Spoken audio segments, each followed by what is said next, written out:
ক্ষতিগ্রস্ত তাদেরকে শুধরিয়ে দেওয়া আমাদের জন্য কোনো বিরাট কাজ নয়, কারণ আমরা অনেক জায়গায় পরীক্ষা বন্ধ করেছি এবং আমরা আবার আমাদের কোশ্চেন সেট রয়েছে, আমরা আবার তাদের পরীক্ষা নেব।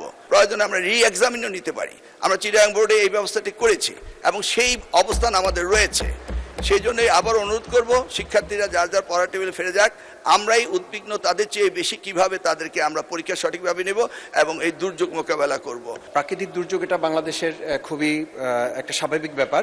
সেই প্রশ্নে এখন আমাদের শিক্ষার্থীরা গত কালকে সহ যে ক্ষতিগ্রস্ত হয়েছে সে বিষয়ে তাদের বিশেষ মূল্যায়ন সহায়তা ব্যবস্থা এবং তাদেরকে দুর্যোগপ্রবণ এলাকায় এখনও যে বিকল্প পরীক্ষা কেন্দ্রগুলো আছে যেগুলো এখনও পানির নিচে, সেগুলোর ব্যাপারে বিকল্প কোনো ব্যবস্থা হয়েছে কিনা।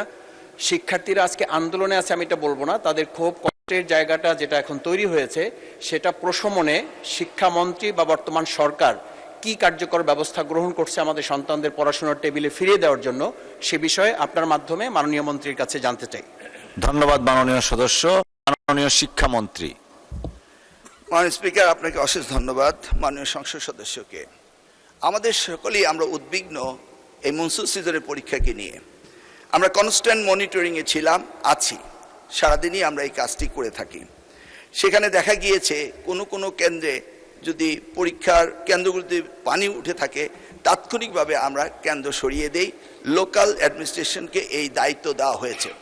এ যাবৎ শুধু একটি কলেজ, কুমিল্লা সরকারি কলেজের বিষয়টি সবচেয়ে গুরুত্বপূর্ণ ছিল, যে কলেজের মাঠটা ভরে গিয়েছিল সেটা। তাছাড়া অন্যান্য জায়গায় যখনই পার্টি উঠেছে, যেটা তেমন বেশি নয়, গুটি কয়েক, এবং সাথে সাথেই কেন্দ্র পাল্টানো হয়েছে এবং শিক্ষার্থীদের যে সুবিধা দেওয়া সেই সুবিধা দেওয়া হয়েছে।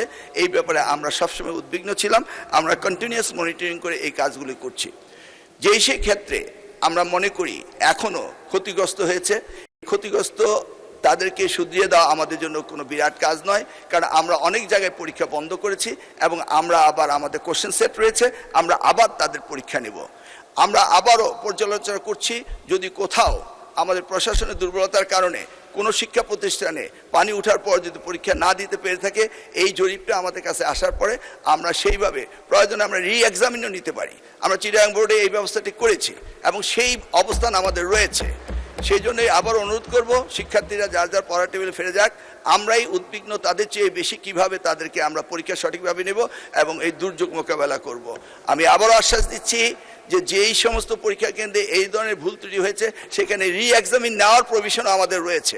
এরা আমাদের ভবিষ্যৎ, এদেরকে আমরা কোনো অবস্থায় ডিপ্রাইভ করতে পারি না, করব না। সেটাই আমি মহান সংসদের মাধ্যমে জাতিকে জানাতে চাচ্ছি। ধন্যবাদ আপনাকে।